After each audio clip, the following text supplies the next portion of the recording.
Okay, next question में considering the diameter of a spherical object being measured with the help of a vernier caliper use कर रहे हैं 10 vernier scale divisions जो हैं 10 vernier scale divisions are equal to 9 main scale divisions और least division जो है MS में वो है 0.1 सेंटीमीटर। तो 1 मेन स्केल डिवीजन जो है दैट्स इक्वल टू 0.1 सेंटीमीटर। अब इसमें और जीरो जो है of vernier caliper is at x is equal to 0.1 centimetre जब jaws of vernier caliper are close. तो इस केस में सबसे पहले हम फाइंड आउट करेंगे लीस्ट काउंट, फिर हम देखेंगे जीरो एरर, फिर हम यहाँ फाइंड आउट करेंगे देखो the major diameter after zero correction error. तो फिर वैल्यू हम रीडिंग फाइंड आउट करेंगे, ट्रू रीडिंग। ओके, सबसे पहले फाइंड आउट करते हैं लीस्ट काउंट। तो लीस्ट काउंट के लिए आपको चाहिए वन मेन स्केल डिवीजन आपको दे रखी है 0.1 सेंटीमीटर है, हमको ये दे रखा है, इसको यूज़ करें हम तो आपकी one vernier scale division is equal to हो जाएगा 9/10 मेन स्केल डिवीजन। तो 9/10 मीन्स 0.9 मेन स्केल डिवीजन। एक वर्नियर स्केल डिवीजन जो है इस मेन स्केल डिवीजन की 0.9 है इन टर्म्स ऑफ लेंथ। अब वन मेन स्केल डिवीजन जो है वो है 0.1, तो यहाँ मल्टीप्लाई करेंगे तो इसको सेंटीमीटर में कन्वर्ट कर लेते हैं तो आएगा 0.09 सेंटीमीटर। तो एक vernier scale division is equal to हो गया 0.09 सेंटीमीटर।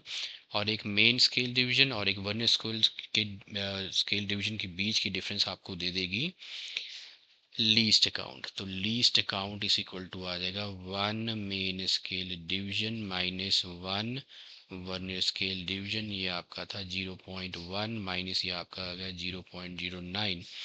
तो here it gives me the least count as 0.01 centimetre. So this is the least count आ गया आपके पास। ओके, लीस्ट काउंट के बाद नेक्स्ट स्टेप आपका है जीरो एरर फाइंड आउट करना। अब देखो क्वेश्चन में दिया है कि जब जॉस को क्लोज किया जाता है तो zero of vernier scale is at x is equal to 0.1 centimetre पे।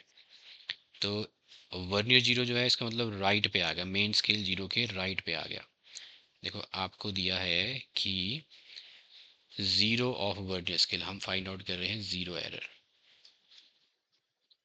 लीस्ट काउंट तो हमने फाइंड आउट कर लिया, ताकि ज़ीरो एरर में आपकी जो गिवन इंफॉर्मेशन है वो है ज़ीरो ऑफ जो वर्नियर स्केल है वो at x is equal to 0.1 centimetre of main scale है, ये उसकी पोजीशन है। तो इसका मतलब जो ज़ीरो हुआ वर्नियर स्केल का वो मेन स्केल ज़ीरो के राइट में है, तो एरर आपका पॉजिटिव है, राइट में है। तो मतलब इतनी एक्स्ट्रा रीडिंग वो पहले दे रहा है। तो यहाँ ज़ीरो एरर हम लिख लेते हैं, zero error is equal to ये एक्स्ट्रा रीडिंग वो पहले ही दे रहा है 0.1 सेंटीमीटर, ये आपका ज़ीरो एरर आ गया। ओके, अब निकालते हैं मेजर्ड रीडिंग इसमें। और या आप जिसे बोलते हैं ऑब्जर्व्ड रीडिंग क्या है।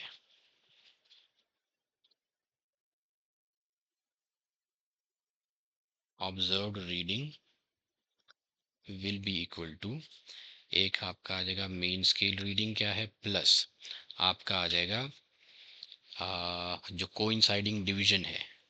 देखो मेन स्केल डिवीजन और फिर यहाँ पे आपको दिया है कि the main scale reading for the diameter is 5 centimetre, वो मैंने लिख लिया 5 सेंटीमीटर, इधर 5 सेंटीमीटर आ जाएगा।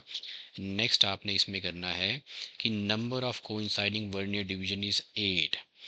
आठवीं वर्नियर डिवीजन जो है वो मेन स्केल की रीडिंग के साथ कोइंसाइड कर रही है, मेन स्केल की डिवीजन के साथ कोइंसाइड कर रही है। तो आपका इधर आ जाएगा जो जो भी कोइंसाइडिंग डिवीजन है, मैं यहाँ लिख देता हूँ कोइंसाइडिंग डिवीजन और उसको कर देंगे लीस्ट काउंट से मल्टीप्लाई। ये ऑब्जर्व रीडिंग है, मेन स्केल रीडिंग थी आपकी 5 सेंटीमीटर और जो कोइंसाइडिंग डिवीजन है वो है 8, लीस्ट काउंट है 0.01।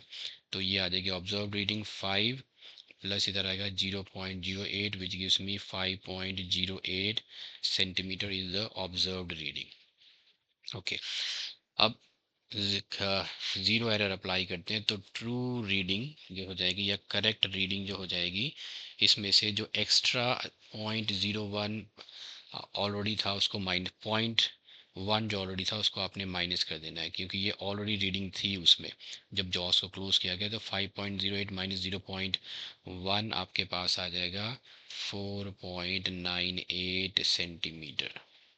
सो 4.98 centimetre, it means third is the correct option here। तो यहाँ पे जो करेक्ट ऑप्शन है वो है थर्ड वन, 4.98 सेंटीमीटर।